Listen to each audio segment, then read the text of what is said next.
Viewers, உணவு நலம் சேனலுக்கு உங்களை வரவேற்கிறோம். எங்களுடைய சேனலை நீங்க சப்ஸ்கிரைப் பண்ணலனா சப்ஸ்கிரைப் பண்ணிடுங்க.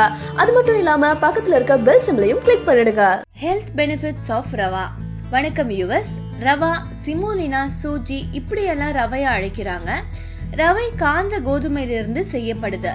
கோதுமையோட கலர் குவாலிட்டியை பொறுத்து ரவையோட கலர் மஞ்சள் அல்லது வெள்ளையில மாறும். நம்ம இந்தியால ரவா உப்மா, ரவா தோசை, ரவா இட்லி, ரவா பணியாரம், ரவா கேசரி, ரவா பாயசம்னு நிறைய டிஷ்ல ரவையை யூஸ் பண்றாங்க. வெளிநாடுகள்ல பேக் பண்றதுக்கும் பாஸ்தாலையும் ஜாம் பண்றதுக்கும் கூட யூஸ் பண்றாங்க. ரவையோட ஹெல்த் பெனிஃபிட்ஸ் என்னென்ன அப்படிங்கறத பத்தி தான் நாம இன்னைக்கு பார்க்க போறோம். அதுக்கு முன்னாடி எங்க சேனலை சப்ஸ்கிரைப் பண்ணாதவங்க சப்ஸ்கிரைப் பண்ணிடுங்க. உடனுக்குடன் எங்க சேனலோட அப்டேட்ஸ்களை தெரிஞ்சுக்க மறக்காம பக்கத்துல இருக்கிற பெல் ஐகானை கிளிக் பண்ணுங்க.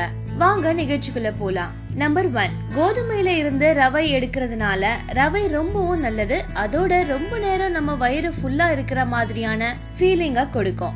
நிறைய எனர்ஜி உள்ளது இந்த ரவை.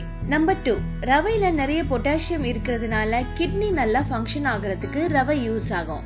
நம்பர் 3, ரவையில விட்டமின் பியும் விட்டமின் ஈயும் இருக்கிறதுனால நம்ம பாடியில இம்யூனிட்டி அதிகரிக்க யூஸ் ஆகும். நம்பர் 4, இந்த கோதுமை ரவையில மினரல்ஸ், பாஸ்பரஸ், ஜிங்க் அப்புறம் மெக்னீசியம் இருக்கிறதுனால நம்ம பாடியில உள்ள போன்ஸ் ஸ்ட்ராங்கா இருக்கவும் நர்வ் சிஸ்டம் சீரா இருக்கவும் யூஸ் ஆகும். நம்பர் 5, கோதுமை ரவையில அயன் ஜாஸ்தி இருக்கிறதா சொல்றாங்க. என்ன வியூவர்ஸ், இந்த விஷயங்கள் எல்லாம் உங்களுக்கு உபயோகமானதா இருந்திருக்கும்னு நம்புறோம். இந்த மாதிரி இன்னும் நிறைய விஷயங்களை பத்தி தெரிஞ்சுக்க எங்க சேனலை உடனே சப்ஸ்கிரைப் பண்ணுங்க.